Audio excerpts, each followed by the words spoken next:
Lose yourself, and then so I am the world's so it's funny. So I was described by Jack Cowan, who I used to collaborate with, as the best mathematician from Edgware. I grew up in Edgware, North London, who windsurfs, because they narrowed it down so much. It was probably a true statement. So that's me. I've been in the US for 23 years, and in October came back to take up a position in Imperial. And as you can tell, I haven't really developed a strong Utah accent, thankfully. So what I want to talk about today is I don't model movement in the sense of the details of the mechanics of movement, but I'm interested and have been for a long time about transport processes. And if you think about search processes, most work in statistical physics and applied math, so I say math rather than math still, focuses on the search process itself. And once the target's been found, you stop. And what I've been interested in a long time is a lot more about what happens afterwards, that thinking from a target-centric viewpoint. Often, at least in cell biology, you're actually delivering cargo to a target, and then you want to ask, well, over time, when you have multiple repeats of finding a target, how does it accumulate resources? It's not what I'm going to talk about today, but I just want to give you a big picture of what I'm interested in from this perspective, and then zoom in on one aspect of it.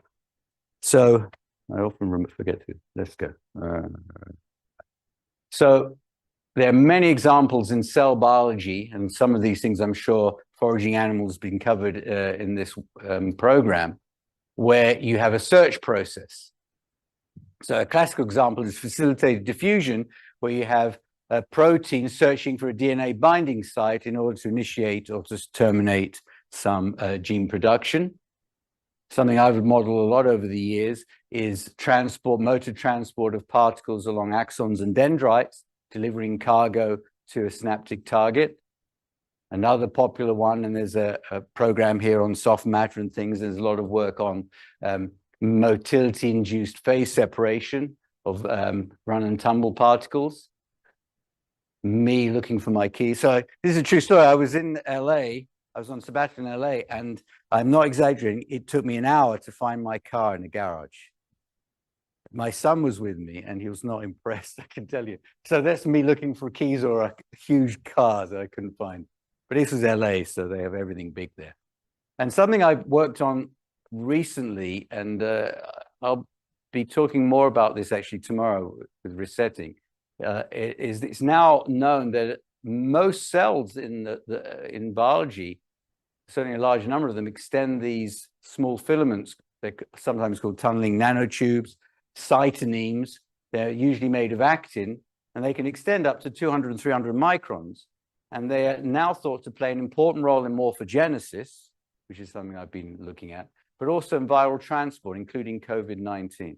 So they can extend, and you can think of this making contact with a target cell as, again, a search process, a random search process. So all of these things have a number of features in common. Basically, you'll notice that most of them involve an intermittent search processes where you switch different motility states. There's an absorption process, which is going to be a focus of today's talk, where absorption corresponds to finally finding the target. And then, as I mentioned, there's this notion of repeated delivery of cargo. So if you think of this in a kind of abstract terms, and I've just illustrated in terms of axonal transport, but it applies to virtually all of the other problems, you have an initiation, an injection of particles into a domain. You have this random search process, which could be diffusion, advection diffusion, or it could be a velocity jump process. What I'll talk about tomorrow is reset, where after a time, you might stop your search and just reset and gather your energy to start again. And I'll talk about it tomorrow. Then there's the absorption event. And given things like synapses, they're complex objects. So this is not a just trivial absorption process. And that's going to be the topic of today's talk. And this, of course, is then a first patches time problem. And then something I'm not going to talk about today or tomorrow is this notion of repeated delivery of resources to a target, where you can model this basically as a queuing process. So that's something for another day. Okay, so this is the outline of the talk. We'll see how far I get, but basically, rather than just listing what I'm going to do, let me get straight into it. And one of the things that, especially in interacting in kind of, my first degree was in theoretical physics, and my PhD was in string theory mathematical physics, and I spent my career in maths departments, but I kind of straddle applied math and theoretical physics. And one thing I've discovered over the years is that many statistical physics are not aware of what I'm going to be telling you in this first part of the talk, which has been quite surprising to me. And the basic idea is we all know how to implement boundary conditions at the level of the PDE, or the Fokker-Planck equation, if you're thinking about stochastic process. So let's just look at pure diffusion in RD, and let's imagine we have a bounded domain with a boundary. And one of the most general boundary conditions one typically looks at is a Robin boundary condition, which represents a boundary that is partially absorbing. Kappa naught's called the reactivity, and as kappa naught goes to infinity, you go to a Dirichlet boundary condition. If kappa naught 0, you have a Neumann condition. And the question is, how do you mathematically incorporate boundary conditions at the level of a single particle? And that's what's surprising to me, is not known by people that I thought would know. So let's start off with the simplest case of a Dirichlet boundary condition. And this everyone is familiar with. So we just have so you can tell that I inhabit a math department because I don't write dx by dt equals white noise. And it is funny how, I mean, it's just a mapping, it still makes sense, but of course, W is not differentiable anywhere. But anyway, that's the SDE. And let's imagine that we have an absorbing boundary, totally absorbing boundary. We all know that the way you implement that is to say, I keep my process going. So this is now a single Brownian particle. But the first time I hit the boundary, bang, I stop the process, I kill the process. And this then leads to the definition of the first passage time, which is itself a stochastic variable. Then you can talk about the statistics of this first passage time. So that's very well known. But now the next question is, what would we do instead if we had a reflecting boundary condition, totally reflecting boundary condition? And this is where things are less known, at least in the physics community. Because what we do, and this goes back to Feller and McKean in the 60s and 50s, what we basically do is we introduce what's called the boundary local time. So the way to think about it is you introduce a boundary layer of thickness A around inside the boundary, and basically you keep track of how much of the time you spend inside the boundary layer. And then the local time is defined by taking a limit A goes to 0. And mathematically, you can prove that this is a well-defined stochastic process. It's positive, non-decreasing. Okay.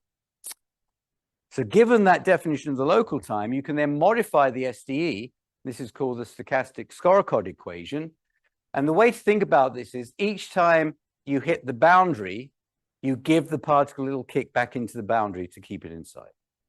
And it's a bit counterintuitive because when you take the limit A goes to 0, you say that you spend no time at the boundary, but what you actually show in the limit is that you hit when you get close to the boundary, you hit it infinite number of times, and though each time you hit it is infinitesimally small, the accumulation is finite.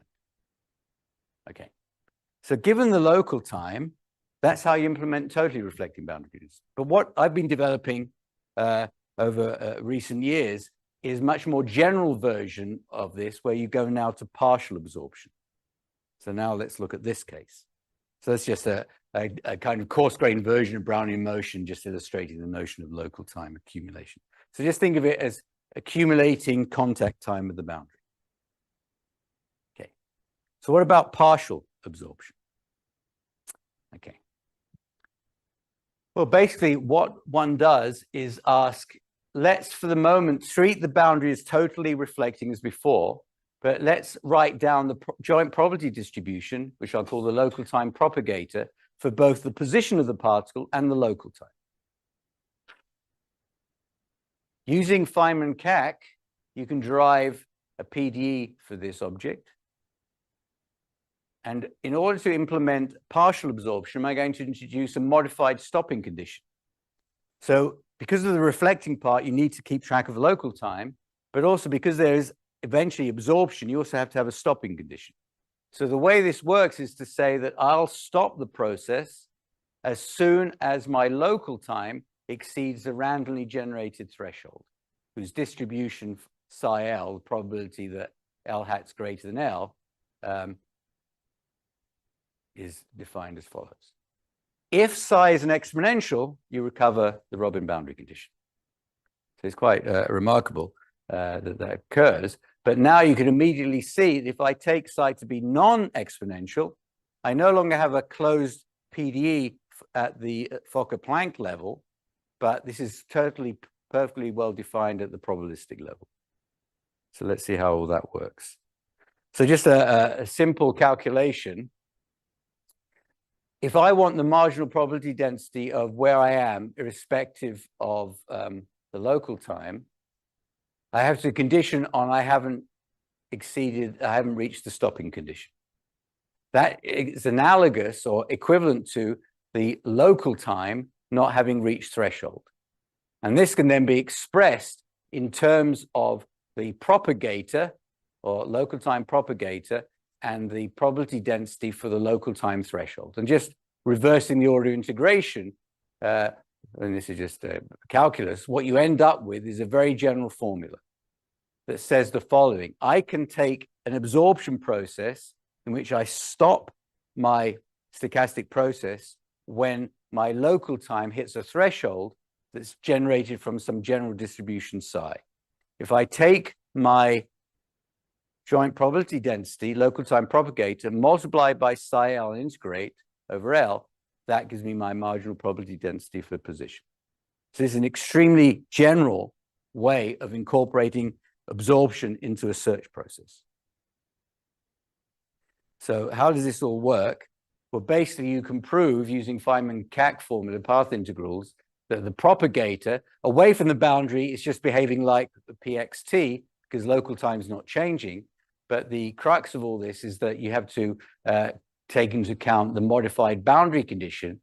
And this first direct delta function just says nothing happens until you reach the boundary for the first time.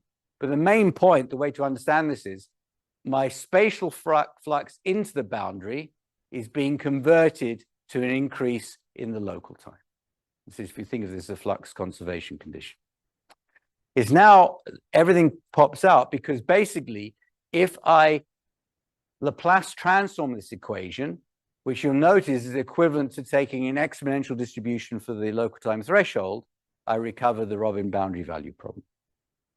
And so this is the guts of this whole theory, which extends to many other problems, that if I want to study a general absorption process, I solve a classical boundary value problem, in this case a Robin boundary value problem, but I keep track of my reactivity. So Z is kappa naught, the reactivity over D. I then invert the Laplace transform with respect to Z, multiply by psi L, and that gives me my marginal probability density. So it's a very general structure. And this also leads to a lot of cool things if I put my applied math hat on, because when you have a boundary value problem, there are many different ways of solving the boundary value problem, but you want to solve it in such a way that this inverse Laplace transform is manageable. So for example, in certain cases, one can look at Dirichlet-Neumann operators, and things like that come up in inverse problems. So there are lots of cool spectral problems that arise from the recognition that you have to do this final step of inverting the Laplace transform with respect to this C. So to summarize the basic picture, and this is something that then carries over to many, many other problems. You solve a classical boundary value problem that generates basically the Laplace transform of this propagator, where basically you just solve the Robin boundary condition, but keep explicit track of the reactivity dependence, invert the Laplace transform, multiply by a general distribution, and that gives you your marginal probability density for a general absorption process. If you take psi to be exponential, you get back the Robin boundary value. And this has been quite a rich area that I've been able to develop for lots of different problems. Just some examples of distributions. So rather than taking exponential, I could take a gamma distribution, and in this case, all the moments are finite. Or I could take your favorite distribution, Pareto 2, for example, which we know for certain parameters, I think mu greater than 1, all the moments are infinite. So you're getting an anomalous absorption process within this theory. Okay, so let me just go through one example. And this is quite important if I have time when I talk about semi-permeable membranes. So let's just take the, let's Laplace transform with respect to time and solve the Robin boundary value problem. So you've got to be careful to keep track that I'm now Laplace transforming with respect to time. But notice in here, I also have this kappa naught, which is going to be the Laplace transform variable of my local time. So I can solve this easily, but now I have to take explicit note of kappa naught and where the poles are to invert the Laplace transform with respect to kappa naught over d. If I do that, I end up with the time Laplace transform of my propagator, depending on L, which takes this form. I now multiply by psi of L and integrate, and basically this is my general solution for my marginal probability distribution in time Laplace space, given a general absorption distribution for the local time. Okay. Using that, just it doesn't matter about all the details, but just some straightforward calculation, what you can show is that one way to think about the effect of this non-exponential, non-Markovian absorption process is that in time Laplace space, you have an S-dependent reactivity. So if you go back to the time domain, basically you have a time-dependent reactivity with memory, and that means it's non-Markovian. You can calculate it explicitly for this sort of problem, at least for the gamma distribution, and just what you find is, and now I put on my physics hat because physicists love power laws and long tails. And so if you want to get a paper in Phys Rev, you have to have a long tail and a power law. And if you do that, you can show indeed that you get a power law behavior for the effective kappa of tau. Okay.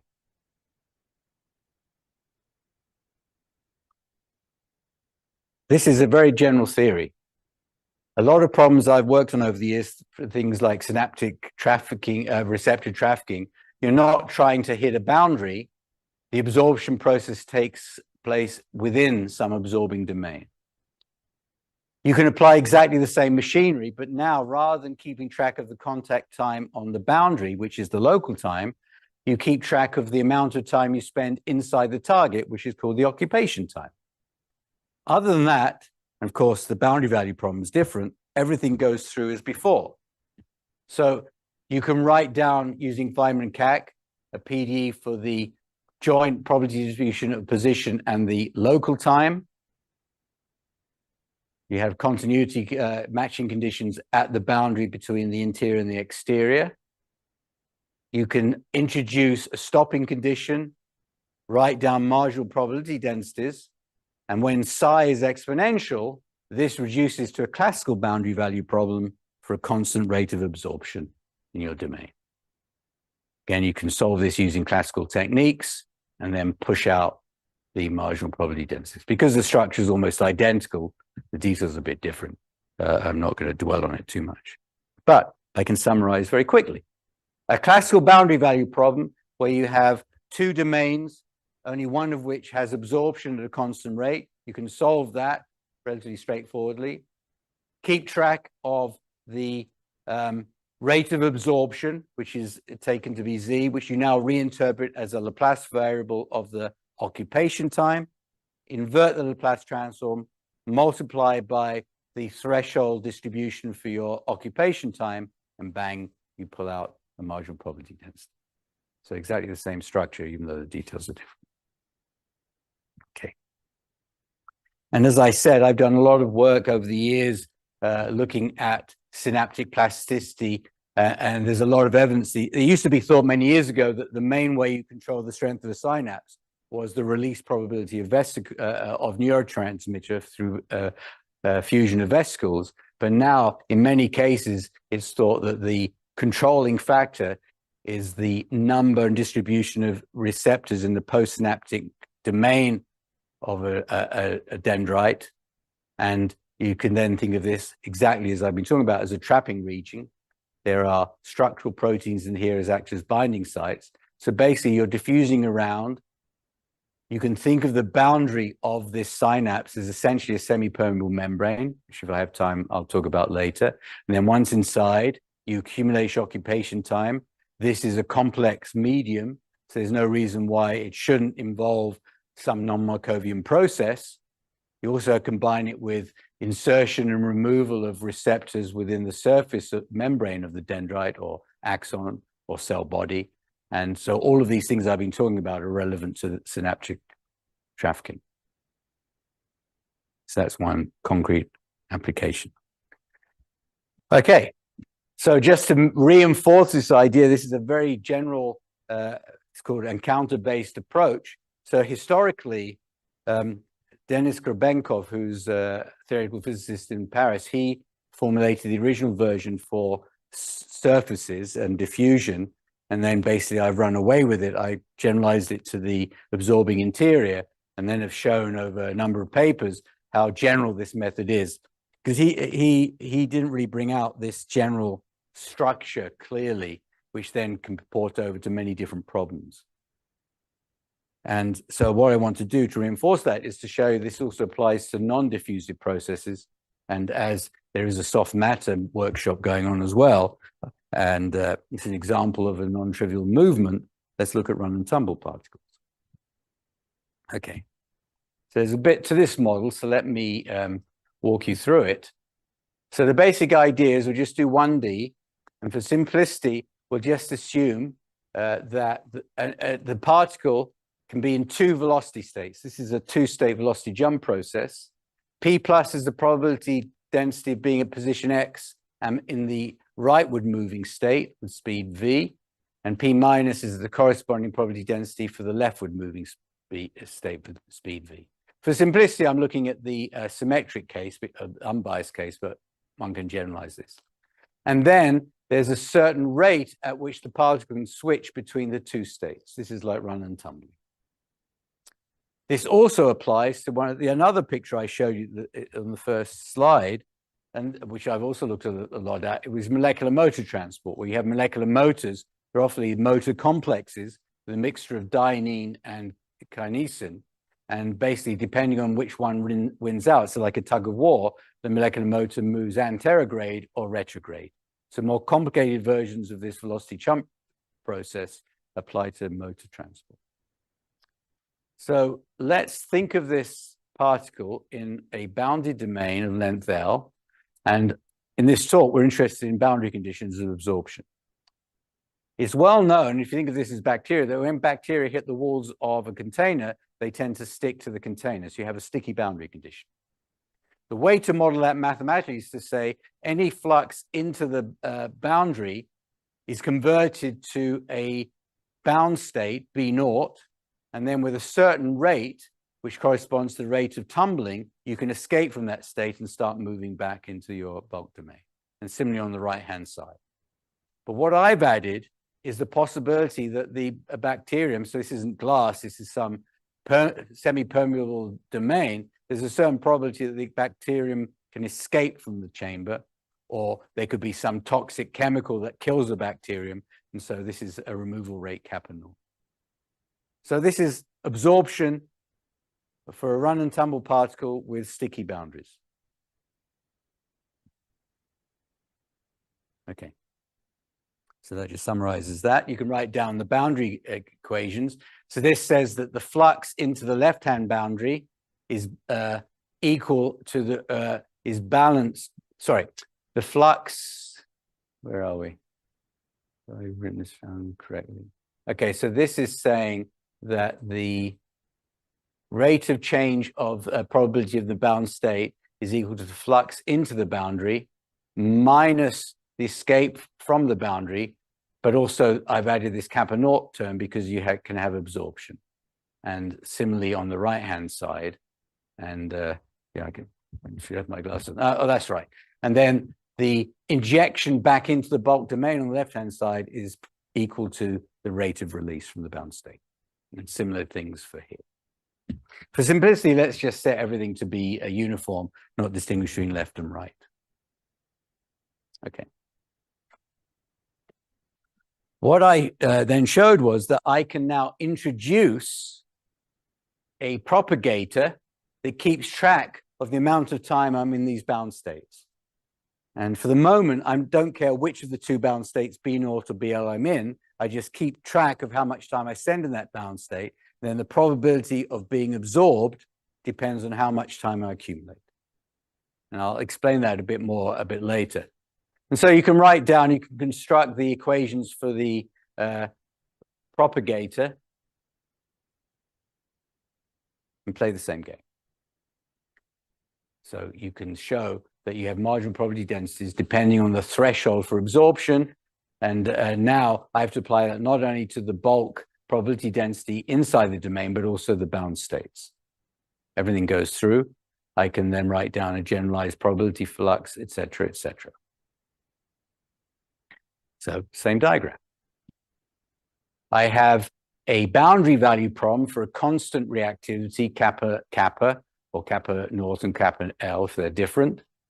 I pop out the solution, keep track of the dependence on the kappas, in this case Z, construct the inverse Laplace transforms, multiply by psi A, and I have the solution to a non-trivial non-Markovian absorption process for run-and-tumble with sticky boundaries. And if I take psi to be exponential, I close the loop. So this picture is basically, I'm going to say universal, but applies to a wide range of non-Markovian absorption processes.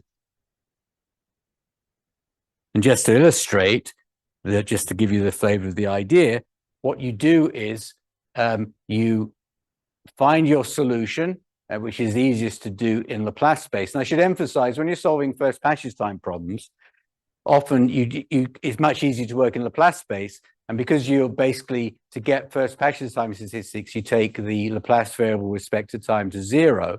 You don't have to invert the Laplace transform with respect to the Laplace transform.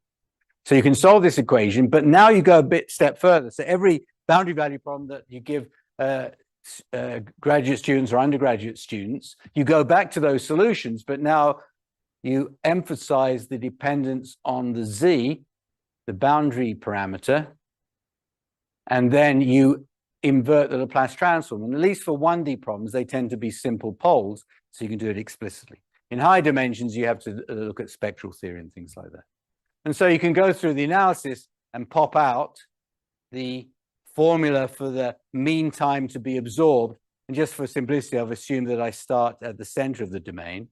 But the main point I want to emphasize here is that in order for the mean first passage time to be finite, this distribution of the occupation time threshold has to have a finite first moment. Okay, so even though you're in a bounded domain, if the first moment of your threshold for stopping the process has an infinite first moment, your mean first passage time is also infinite. So you can get infinite mean first passage times even in finite domains. Okay. And just a subtle point about this, let's think a bit more about the absorption and its physical meaning, because the way I did it, I said, I don't care whether I accumulate accumulation time on this boundary or this boundary. But what does that mean in terms of memory? What this has to mean is it's the particle itself that is changing its state each time it encounters a boundary. And so it doesn't matter whether it builds up its state, its internal state, by being on the left-hand boundary or the x equals L boundary or the x equals naught boundary. That's the case I considered. And then once this blue filled in circle exceeds a certain value, randomly generated, I stop the process. But an alternative scenario is that it's the boundaries themselves that change their state each time they encounter a particle. In this case, these two states are independent in the sense that this guy doesn't care how much I have here. And so you have to now introduce two occupation times and generalize the analysis I've done. So once you start getting into this game and kind of the memory of internal states for absorption, you have to be very careful about the physical interpretation of your results in terms of what you're doing. Okay. So let's, given the audience, I thought I should talk a bit about semi-permeable membranes. That's what I'm doing. How's that doing for time? Okay. Well, I'm being pretty efficient. Okay. All right. Semi-permeable membranes. Lots of applications. Reverse osmosis to get rid of salt from fresh water. A big application is drug delivery. A classical example is ions going through the cell membrane. And something I've been interested in for quite a long time is the example of gap junctions. Let's first of all, so now you can begin to see what I'm going to do here. I'm going to talk about the classical case and then show how you can reformulate the classical case as a probabilistic process, an SDE, and then apply the ideas of encounter-based models to the SDE. So let's start off with the classical case. I never knew about the Kadem-Kachowski equations. I mean, they came up in sort of biochemistry many, many years ago in the 50s, I think. And their papers, I find, are unreadable.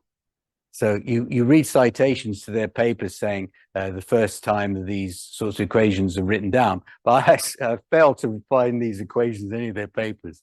They're, for me, unreadable. I'm sure for their community, they're brilliant. But anyway, as an applied mathematician, this is the sort of thing I'd write down for my semi-permeable membrane.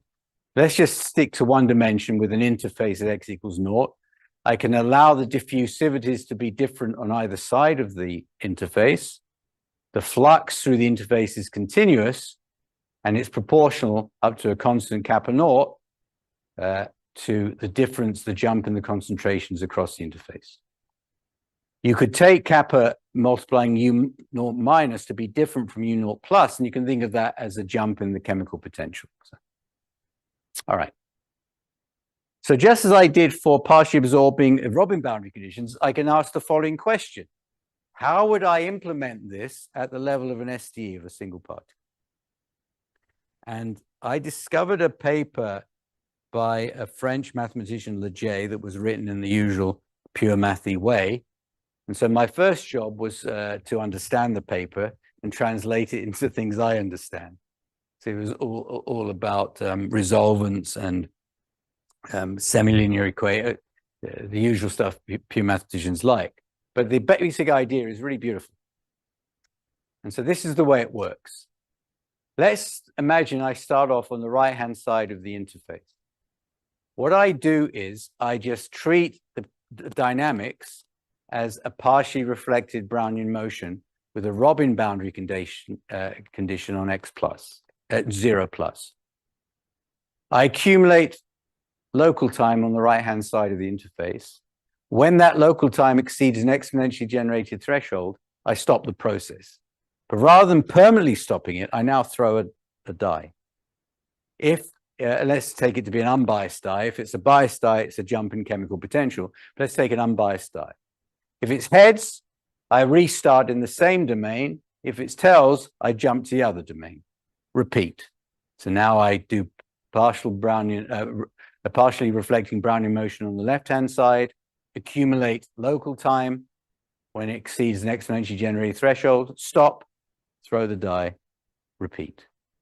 This stochastic process at the level of statistics of sample paths is identical to the solution to the semi-permeable boundary value problem.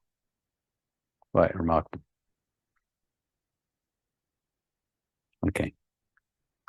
As I've got a bit of time, I thought I would go through a sketch of how you prove this. So let's have a go. So basically what I'm going to do, I'm going to imagine I have initial conditions which could have a weight on both sides of the interface. I'll define that to be rho xt. So that's my solution to the full problem. And then let me look at the partially reflected Brownian motions to the right or the left of the interface. They have their own solution. which I would call P and Q. So rho is the solution to the full problem.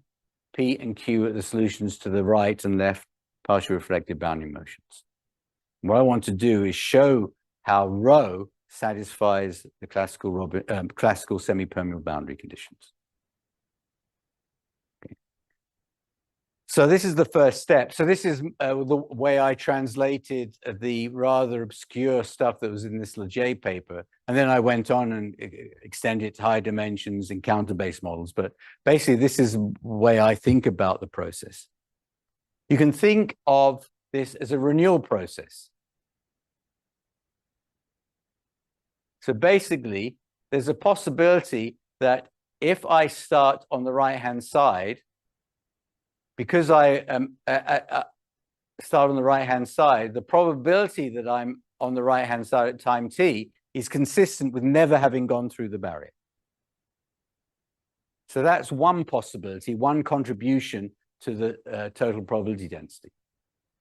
Alternatively, the second term is one in which I sum over all paths that go through the barrier at least once. They're stopped at least once.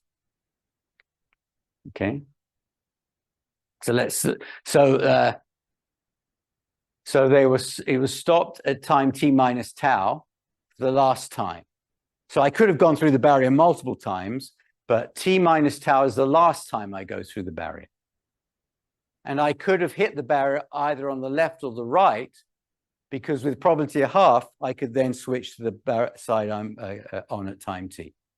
Because after time t minus tau, I don't go through the barrier anymore, I use my P for my partially absorbing boundary condition for the rest of the time. And I can do the same thing if at time t, I'm on the left-hand side, where now I use Q, the solution to the left-hand partially reflected Brownian motion. So you see that there's an integral equation relating the full solution to the semi-permeable process to these piecewise partially reflected Brownian motions. This is a convolution. You can solve it using Laplace transforms. So let's do that. So we Laplace transform with respect to time and rearrange, and I end up with my solution where rho tilde is expressed in terms of the p tildes and the q tildes, and also the rho tilde at 0 plus and 0 minus. So this is an implicit equation, so I still have a bit of work to do in order to solve this equation. Okay. But I can, by various manipulations, again, I don't want to go through every single detail, but I want to just emphasize an important step in the calculations. In order to solve these equations, I have to deal with the fact that my partially reflected boundary motion starts at the interface. And this is something that is quite subtle. What you find just by explicit calculation, I also have more general proof, you have to modify the Robin boundary conditions if you actually start at the interface, at the boundary where you can be absorbed. So just forget about semi-permeable membranes, just have partially reflected Brownian motion on a half line. If you write down your Robin boundary condition where you start at the origin, but you're not necessarily absorbed because it's partially absorbing, you have to modify the boundary condition. Very subtle by this -1 term. It is this that is crucial to proving that the solution to this renewal equation satisfies the semi-permeable boundary conditions. So it is quite subtle. But putting it all together, which is basically just a bunch of algebra, you can indeed prove that the full solution satisfies the Robin boundary condition, which is in a time Laplace space given by this equation. So it's really quite subtle. So this is quite powerful because now we have a single particle implementation of diffusion through a semi-permeable membrane. I haven't had to resort to discretizing space and looking at random walks. This is a full-blown SDE, well-defined, that reproduces the statistics of diffusion through a semi-permeable membrane.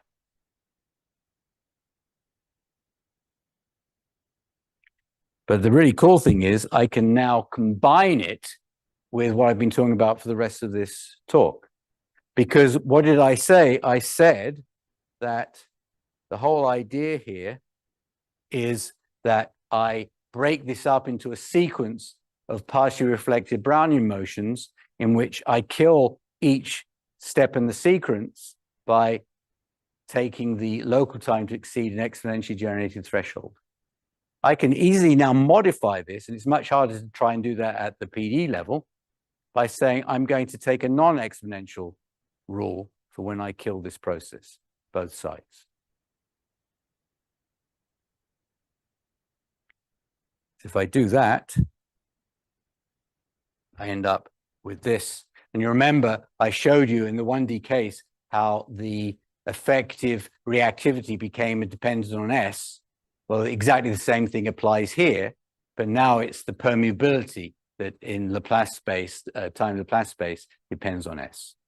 And it's exactly the same formula as I wrote down multiple transparent slides ago. Okay. And then if you go back to time domain, this becomes a time-dependent permeability with memory. And so what this whole process has done is it can significantly extended the theory of semi-permeable membranes to processes in which there's a time-dependent permeability and memory to the process. So the flux is continuous across the semi-permeable membrane, but the permeability is now a time-dependent, and you have a memory. Okay.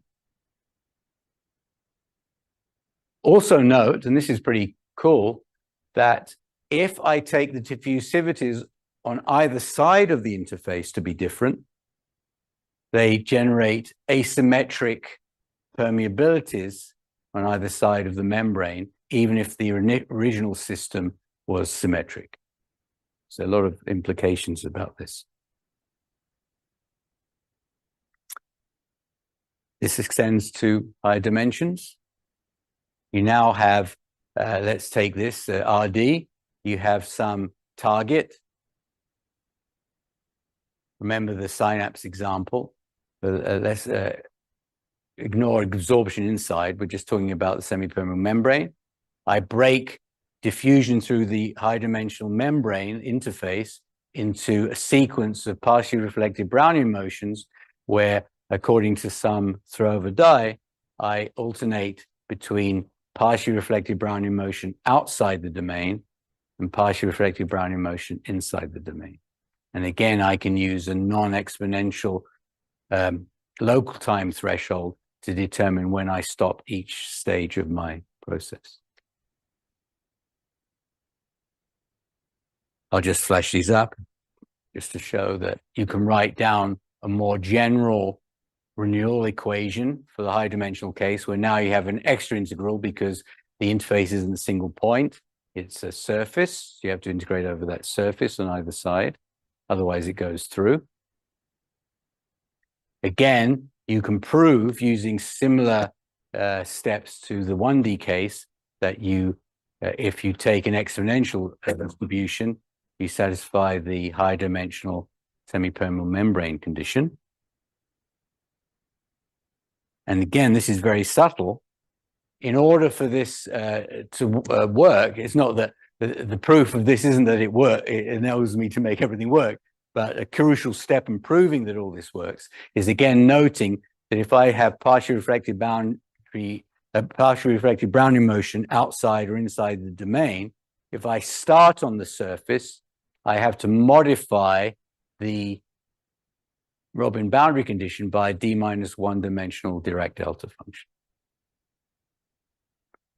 And the way I proved this was to go back to when I was doing electromagnetism n years ago, where n's large, where you had this pillbox construction, you used divergence theorem and things like that. Okay. Final thing I want to say is that, I think this is it actually. Yeah. Good.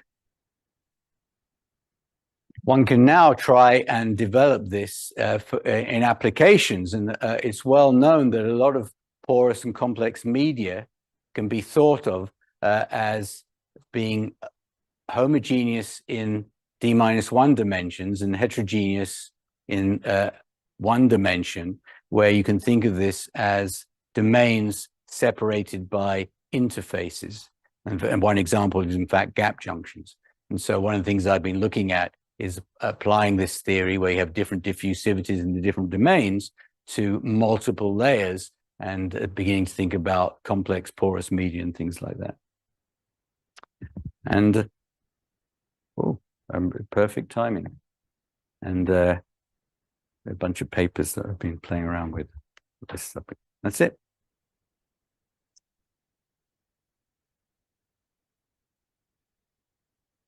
Okay, question, discussion? Yeah, go on. Go on. Going back to the regional absorption stuff, the occupation time. Yes. Can you put in like a spatial reactivity of that? Yes, you could do that. I haven't, but you could, yes. It makes things more complicated. But on that point, in separate work, which where I just use the constant rate of absorption. So this becomes quite interesting. I'm glad you asked that because I paid you beforehand to us. This is a simple example of when my research career goes. So with my colleague Sean Lawley, who was originally my postdoc, we had this idea about taking was diffusion, sort of morphogenesis, where you have diffusion at a source, and then you have degradation as you go across. And we were interested in switching diffusivities at the time. So, so slightly, I'm basically a politician. You've asked a question, I'm answering a different one, but it's related in terms of space-dependent processes. And what we did, rather than taking the absorption to be space-dependent, we took the switching to be space-dependent. And you, of course, could do that with these problems. And so the idea was, I might as well, Cambridge loves you to use blackboards. Yeah. So the classical picture of morphogenesis is that you have a source of messenger RNA. So as an applied mathematician, this is a one-dimensional organism, and this is the body axis of the organism. And the classical picture is you have a diffusion equation with a degradation term that represents the binding of morphogen to cells along the body axis. And as you probably know, that there's a thresholding mechanism that if you're above a certain threshold, you switch on one class of genes, this becomes the stomach. And if you're below a certain threshold, you switch on other genes, and this becomes your head. Okay, so this is a one-dimensional animal with just a stomach and a head, if you can imagine that, what that looks like. Okay, we were interested in switching diffusivities, so we looked at the case where we alternated, or the model alternated, between a fast and slow diffusion. This is the first step. But we took the switching rates between D plus and D minus to be space dependent. And calculated various things about it. So, but one of the interesting things for us was that even though you have if you look at it at a stochastic level of a Fokker-Planck equation, even though the starting process is a additive noise process, in the fast switching limit, you end up with multiplicative noise. So we're kind of focusing on that. But still, we made these predictions and we submitted it to FISREV letters, and they rejected it as too speculative. 3 months later, an experimental paper in FISREV letters appeared where they observed exactly this phenomenon in, I think it was it C. elegans? So embryogenesis of C. elegans, where one of the stages of cell polarization involved exactly this mechanism, where one side of the body axis, you had fast switching to a slow diffusion. I forget which way it is, but okay, sorry, my message is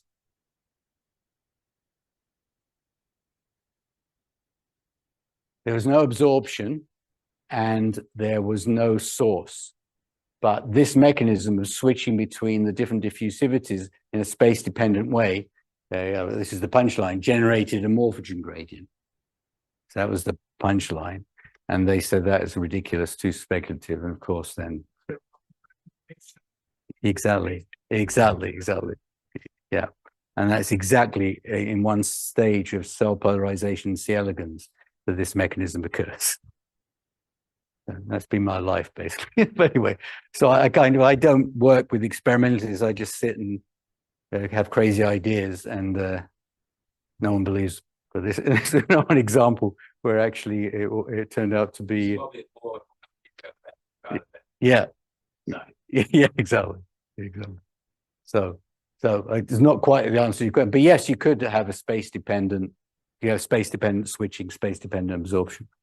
Of course, one thing you've got to remember is the critical step is solving your classical boundary value problem and then inverting the Laplace transform. So if the model becomes too complicated, of course, then I like to do pen and paper stuff. And so I stop when I realize I have to use a computer. So that has advantages and disadvantages. The advantages are I tend to think about things that have my own sort of niche. The disadvantages are I can't go as far as I would like. Anyway, that's.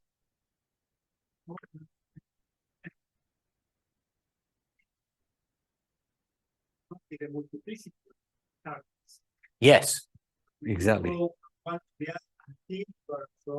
Yes, exactly. You can, yeah, and that's something I've been thinking about. It gets quite, because now you've got to associate an occupation time, say, to each of the targets. So your joint probability density depends on X and the contact times of multiple targets. But you can still do it. You can write down PD for the propagate and so forth. So yeah. Well, you need splitting. You do need splitting problem. Yeah, so in conditional mean first passes times. Well, the joint. Yeah, exactly. Yeah, and I've done that in other contexts. So. And as I'll mention tomorrow, you can also apply this to stochastic resetting, and there's certain subtleties about how you deal with stochastic resetting when you have these memory processes, which I'll talk about tomorrow. Well, I can just highlight it now, and I'll mention again tomorrow, because if you reset a stochastic process, what you do, you usually, I've really used the board. So if you have stochastic resetting, so you have diffusion in some domain, and then you, at some Poisson rate, reset to a position, then you start again. Now suppose that you're also keeping track of the amount of contact time with the target, the occupation time. The question is, what you usually do, as I'll talk about tomorrow, when you study stochastic resetting, is again, you exploit a renewal process that when you reset to some position, you lose all memory of previous behavior. If you're keeping track of the encounter time with the target, do you reset that or not? And that depends on what is holding the memory, just as the example I talked about today. So if the particle is storing the information about the amount of contact time, then it makes sense that when you reset the particle, you could have a mechanism for resetting the memory.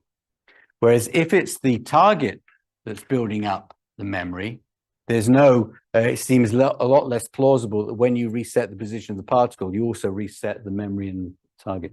So you lose the renewal properties, and it makes it much harder to study.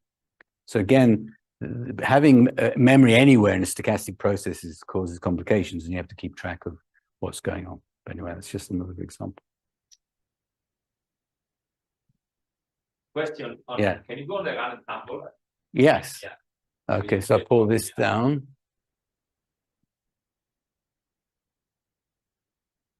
So it's good. It's a small audience, but they're questions. I prefer a small audience with questions than a big audience with. Exactly. Yeah. Yeah. Whereas, so I gave a talk to a big audience recently, and there were no questions. So it was, okay, so the run and tumble. So when you have the expression of, well, you were showing the mean time, no? Yes. Okay, it went too far. Okay. Yeah, so now, so where is the first pass probability? You have the mean, okay, that's the mean. Yeah, and the Q tilde, because you only be absorbed when you're in the bound state. So you want to basically look at the flux out of the boundary. And that, so you can think of Q as the relevant part of the survival probability that generates the first passage time distribution.